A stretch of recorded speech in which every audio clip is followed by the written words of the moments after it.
మనకు పురాణాల ప్రకారము త్రిమూర్తులు అంటే పరమేశ్వరుడు, శ్రీ మహావిష్ణువు, బ్రహ్మ, వీళ్ళు ముగ్గురు త్రిమూర్తులుగా చెప్తూ ఉంటాం. అయితే దీంట్లో శ్రీ మహావిష్ణువు లోకపాలకుడుగా వ్యవహరిస్తూ ఉంటాడు.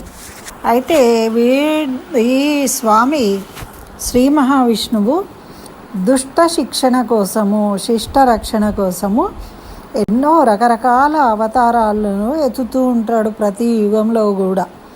ఇట్లా అవతరించే అవతారాలు మొత్తము 21 అవతారాలు ఉన్నాయి అని మనకు, 21 అవతారాల్లో అవతరించాడు అని మనకు పురాణాలు తెలియజేస్తున్నాయి.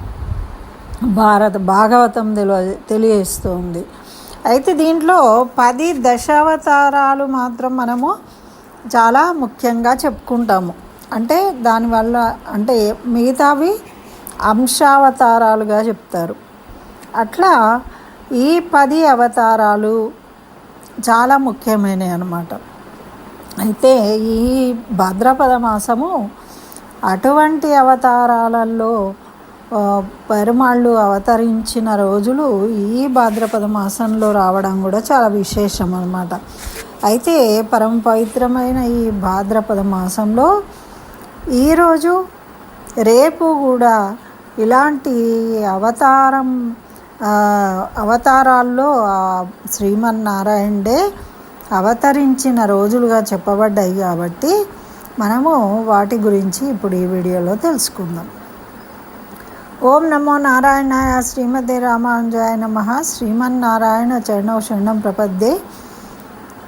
అందరికీ నమస్కారం అండి. మరి ఈరోజు భాద్రపద మాసము ద్వితీయ, పాడ్యమి అయిపోయిందండి, విధియ అంటాం మనము, ద్వితీయ అనవచ్చు, 2వ రోజును. ఈరోజు బలరామ జయంతిగా చెప్తారు. బలరాముడు అంటే ద్వాపర యుగంలో కృష్ణ భగవానుడికి అన్నగా అవతరించిన వాడు.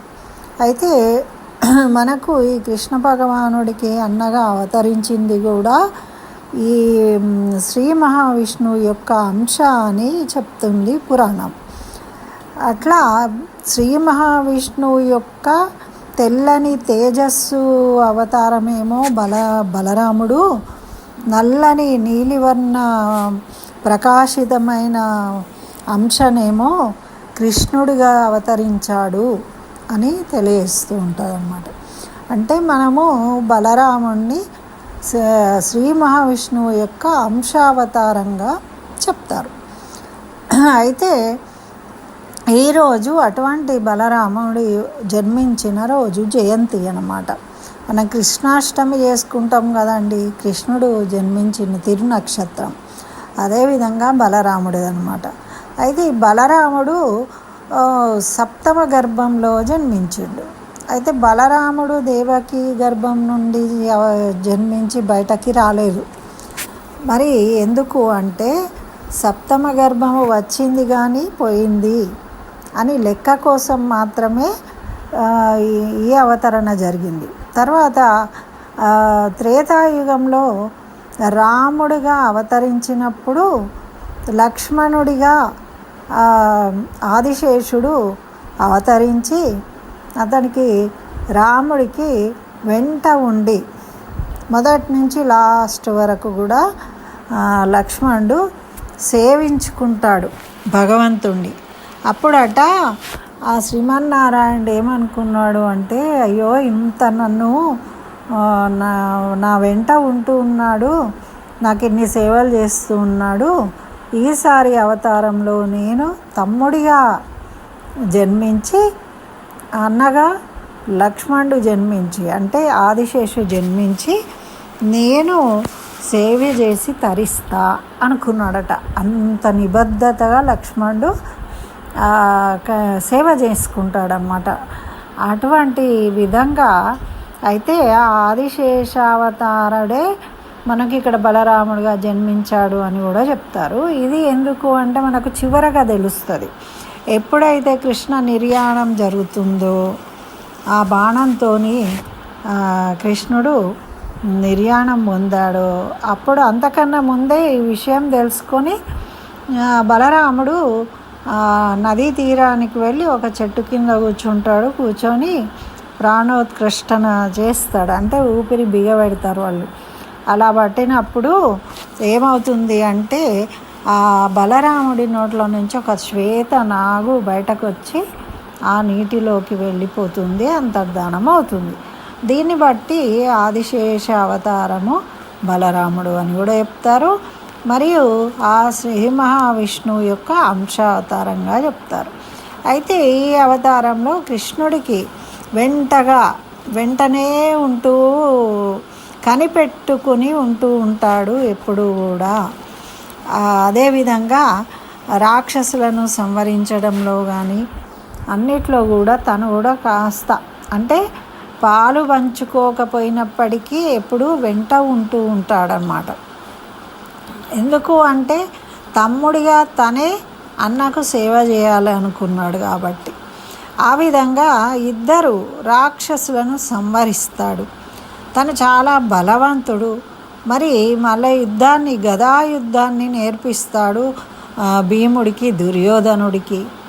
మరి అలా నేర్పించిన వాళ్ళే ఇద్దరు యుద్ధం చేస్తూ ఉంటే కురుక్షేత్రం జరగబోతుంది అన్నప్పుడు బాధపడి, నేను తీర్థయాత్రలకు వెళ్తాను, నాకు ఇలాంటివి నచ్చవు, ఎవరు ఓడిపోయినా నేను సహించలేను అని చెప్పేసి సరస్వతి నది తీరానికి వెళ్ళి తీర్థయాత్రలకు వెళ్తారు.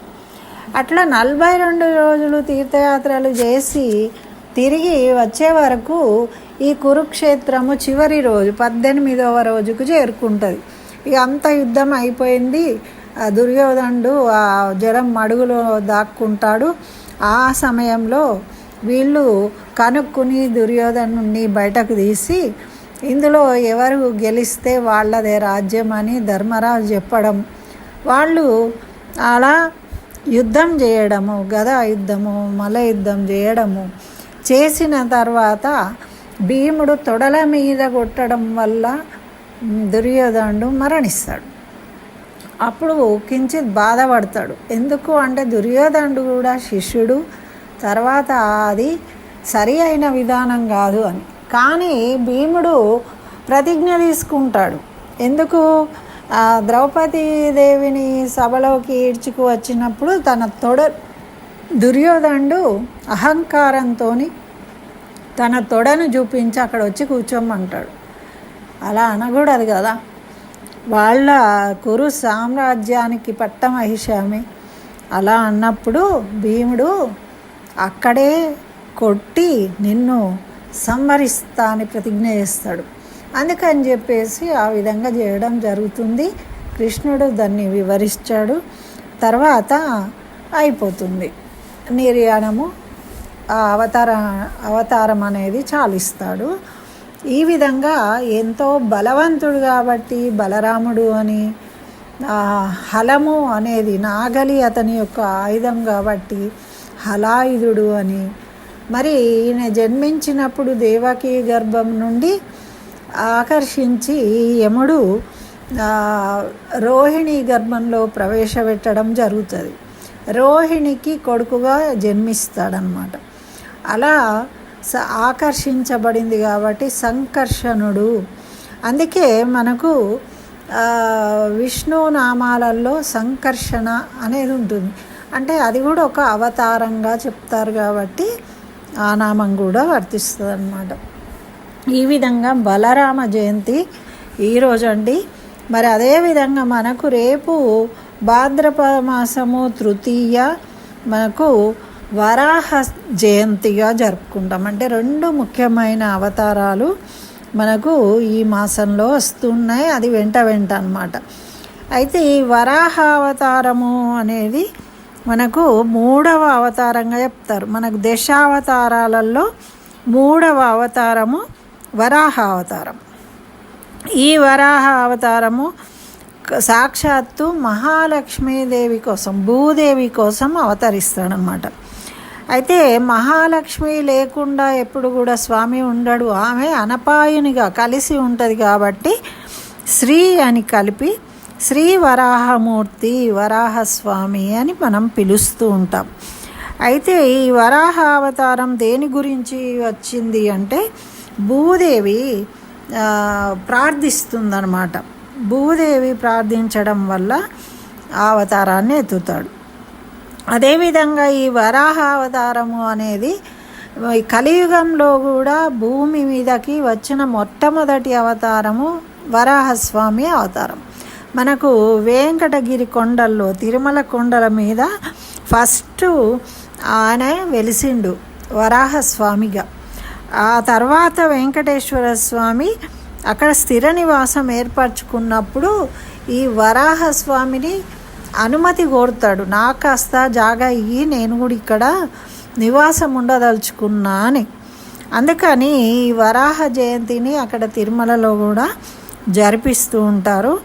ఈ వరాహస్వామి వారిని అందుకు మరి ఆయన అనుమతితోని అక్కడ స్థిర నివాసం ఏర్పరచుకున్నందుకే వెంకటేశ్వర స్వామి ఒక వరాన్ని ఇస్తాడు వరాహస్వామికి. ఏమని అంటే, ముందు నిన్ను దర్శించుకున్నాకనే నన్ను దర్శించుకుంటారు భక్తులు. అదొక పద్ధతి, ప్రోటోకాల్ లాగా ఉంటుందన్నమాట. అట్లా దర్శించుకున్న వారికే నేను అనుగ్రహిస్తా. అంటే మనం వరాహస్వామిని దర్శించుకున్నాక వెంకటేశ్వర స్వామిని దర్శించుకుంటేనే మనకు దర్శించుకున్న ఫలితం లభిస్తుంది అని మనకు పురాణాలు తెలియజేస్తున్నాయి. అయితే ఈ కథలో అంటే ఈ అవతారం యొక్క ఆవశ్యకత ఏంటిది అంటే, బలగర్వితుడైన హిరణ్యాక్షుడు, హిరణ్యకశ్యపుడి అన్న హిరణ్యాక్షుడు అనే రాక్షసుడు ఏం చేస్తాడు, బలగర్వంతో తను భూమిని చాపలాగా జుట్టి దాన్ని తీసుకెళ్ళి పాతాళంలో దాక్కుంటాడు. అప్పుడు భూదేవి తన బాధలను శ్రీ మహావిష్ణువుతోని చెప్పుకుంటుంది. అప్పుడు విష్ణుమూర్తి ఒక వరాహ రూపం, వరాహం అంటే పంది రూపాన్ని ధరిస్తాడు. చాలా నల్లని దృఢమైన శరీరము, ఇట్లా బలిష్టమైన గిట్టలు, తెల్లని కోరలు, ప్రకాశవంతమైన కళ్ళు, అతి భయానకమైన గర్జనలు చేస్తూ ఆయన సముద్రం లోపలికి చొచ్చుకొని పోతాడనమాట. పాతాళానికి పోయి అక్కడ హిరణ్యాక్షుడితో భయంకరమైన యుద్ధం చేసి, మరి ఆ యుద్ధంలో ఆ హిరణ్యాక్షుడిని సంహరించి ఆ వరాహమూర్తి అక్కడ ఉన్న భూదేవిని మళ్ళీ తన కోరల మీద తీసుకొని వచ్చి మళ్ళీ యథాస్థానంలో నిలుపుతాడు. అందుకే మనకు ఈ విధంగా ఒక వరాహస్వామి యొక్క కోరల మీద భూదేవి ఉన్నట్టుగా, భూమి ఉన్నట్టుగా మనకు దర్శనమిస్తాడనమాట. ఇది వరాహస్వామి యొక్క అవతరణ ఆవశ్యకత, పురాణ గాథ.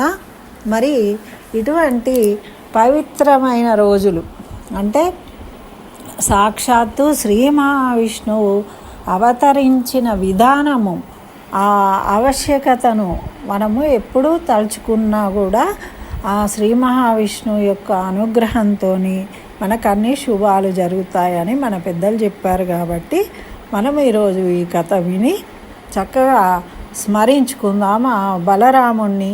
మనకు తెలుసు కదా, బలరాముడు ఒక నాగలి పట్టుకొని ఉంటాడు.